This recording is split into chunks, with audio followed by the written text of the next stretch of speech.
지난해 7월부터 10월까지 당시 우병우 청와대 민정수석과 김수남 검찰총장이 통화했다는 보도가 나왔는데 상황이 더 심각한 모양입니다. 이런 가운데 우병우 수석이 재직할 당시 민정수석실 직원들이 감찰 대상 공무원들에게 강압적인 조사를 했다는 증언이 나왔습니다.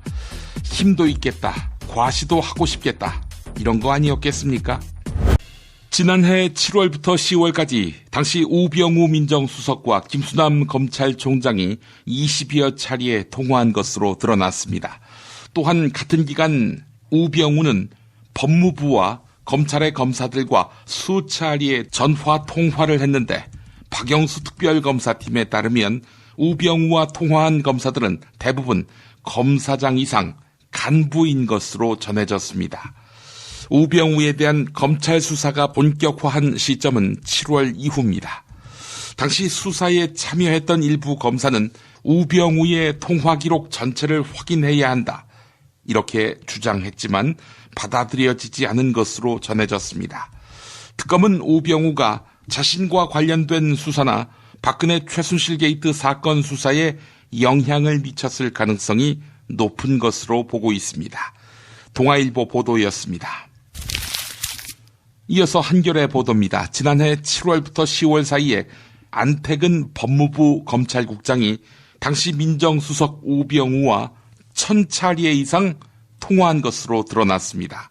박영수 특별검사팀은 안택은 법무부 검찰국장이 많게는 하루 수십 차례에 우병우와 통화한 것으로 파악했는데요. 이에 따라 우병우가 본인에 대한 수사와 관련해 통화한 게 아니냐, 이런 의혹이 제기되는데 지난해 8월 검찰은 우병우의 가족회사 정강을 압수수색했지만 별다른 소득이 없었습니다. 또한 특검팀은 같은 기간에 김수남 검찰총장이 수차례에 우병우에게 먼저 전화를 건 것으로 확인했습니다. 한겨레가 보도했습니다. 우병우 전 민정수석이 재직 당시 민정수석실 직원들이 감찰 대상 공무원들에게 강압적인 조사를 했다, 이런 증언이 나왔습니다. 이 민정수석실 직원들은 감찰 대상 공무원들을 불러 옷과 신발을 벗도록 강요하는 등 모욕감을 주었습니다. 또한 원하는 진술이 나오지 않으니까 끝까지 뒷조사해서 가만두지 않겠다, 이런 협박성 발언도 서슴지 않았다고 합니다. 박영수 특별검사팀은 지난달 우병우에 대한 구속영장을 청구하며 이 같은 내용을 범죄 사실 가운데 하나로 적시했습니다. 하지만 특검은 강압적 감찰에 대한 진술을 확보하고도 이 민정수석실 직원들을 조사하지 않았습니다. 이에 따라 특검이 우병우에 대해 부실 수사를 했다는 논란이 불거졌습니다. 한국일보가 보도했습니다. 박영수 특별검사가 끝내 자택 앞에서 야구방망이 시위를 벌인 단체 대표들을 상대로 집회 및 시위금지 가처분 신청을 냈습니다. 그 단체의 일원인 주옥순 엄마부대 대표의 막말 들어보시죠. 저 박영수 청장에 고가지를 날리려고 온 거 아닙니까? 우리의 목적은 이 박영수를 때려잡는 겁니다. 더불어민주당 김종인 전 대표가 대선 출마를 위해 탈당할 모양입니다. 탈당 결행 시기를 놓고 숙고에 들어갔다, 이렇게 측근들이 전했는데요. 탈당 쪽으로 결심을 굳힌 상태라며 결행 시기가 임박한 것 같다, 이렇게 말했습니다.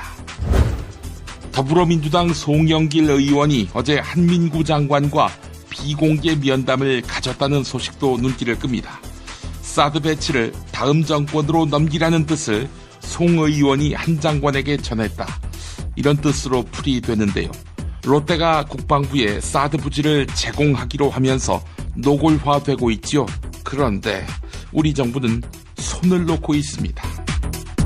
박영수 특별검사가 자택 앞에서 야구방망이 시위를 벌인 단체 대표들을 상대로 집회 및 시위금지 가처분 신청을 냈습니다. 장기정 자유청년연합 대표 등 4명을 상대로 집회 및 시위를 금지해달라는 가처분 신청을 냈는데 이들이 불법 집회를 열어서 신변을 위협하고 연단에 올라가 허위 사실을 유포했다는 것입니다. 장기정 자유청년연합 대표는 지난달 2번에 걸쳐서 박영수 특별검사가 사는 아파트 동호수를 인터넷에 공개했습니다. 또한 자택 앞에서 야구 방망이를 들고 응징할 때가 왔다라는 내용의 연설을 하면서 시위를 벌였습니다. 이에 따라 특검팀은 경찰에 신변 보호를 요청했습니다. 조선일보 보도였습니다. 지난달 27일 최종 변론 때 헌법재판관 출신인 이동흡 변호사가 대통령 박근혜의 최후 진술을 대독했지요. 그런데 이걸 놓고 박근혜 측 대리인단이 자중질환의 양상을 보이고 있습니다.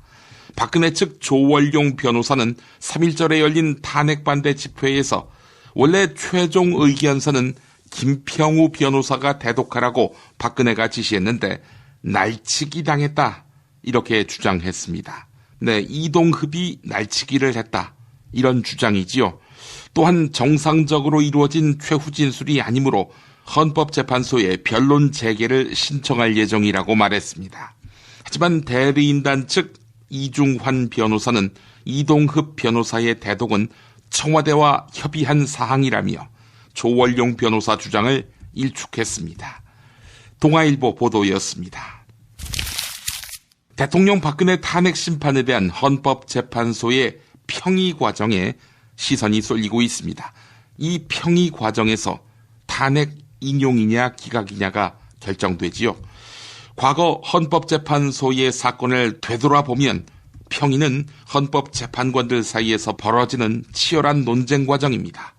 법조계 관계자는 과거 사건에서는 헌법재판관들이 법전을 집어던지며 격론을 벌였다, 이렇게 말했는데요. 전직 재판관들은 평의 과정에서 얼굴을 붉히는 것이 흔한 일이다, 이렇게 입을 모았습니다. 한편 헌법재판소는 이번 사건이 재판을 통해 쟁점이 드러나 있어 판단이 성숙돼 있다, 이렇게 전했습니다. 법전을 던지는 그런 일은 없을 것이다 라는 이야기 같습니다. 한국일보가 보도했습니다. 중앙일보 단독 보도입니다. 더불어민주당 김종인 전 대표가 탈당 결행 시기를 놓고 숙고에 들어갔다, 이렇게 측근들이 전했는데요. 탈당 쪽으로 결심을 굳힌 상태라며 결행 시기가 임박한 것 같다고 말했습니다. 경제민주화에 대한 더불어민주당의 소극적인 기류가 영향을 끼쳤다고 측근들은 설명했는데요. 김종인 전 대표가 직접 대선에 출마한다는 말도 나오고 있습니다. 당 일각에서는 김종인 전 대표가 오늘 탈당을 결행할 것이라는 추측도 있었습니다. JTBC 단독 보도입니다. 자칭 보수단체들의 주최로 서울광장에서 열린 3.1절 기념 행사에는 청소년 수십 명이 참여했는데요. 자원봉사활동 점수를 받기 위해서입니다. 그런데 행사에서는 3.1절과는 관계없는 내용의 연설이 이어졌습니다. 좌경 세력의 선동으로 나라가 어지러우니 촛불 시위를 잡자, 이런 주장이 나온 것입니다. 친박단체 집회에 참가하라는 말까지 나왔습니다. 학생들은 무섭고 황당했다고 말했는데요. 행사에 참여한 단체들 가운데는 친박 집회를 주도하는 탄기국 소속도 다수 포함돼 논란이 커지고 있습니다. TV조선 단독 보도입니다. 더불어민주당 송영길 의원이 어제 한민구 장관과 비공개 면담을 가졌습니다. 송영길 의원은 문재인 전 대표의 캠프에서 총괄 선대본부장을 맡고 있는데요. 비공개 면담에서 송영길 의원은 조기 대선 전에 사드를 배치하는 것이 맞느냐, 이렇게 물었습니다. 사드 배치를 다음 정권으로 넘기라는 의미인데요. 하지만 한민구 장관은 즉답을 피했습니다. 한편 더불어민주당은 국방부의 사드 배치에 대한 국회 비준을 요구했습니다. 롯데가 국방부에 사드 부지를 제공키로 하면서 중국의 보복이 노골화되고 있습니다.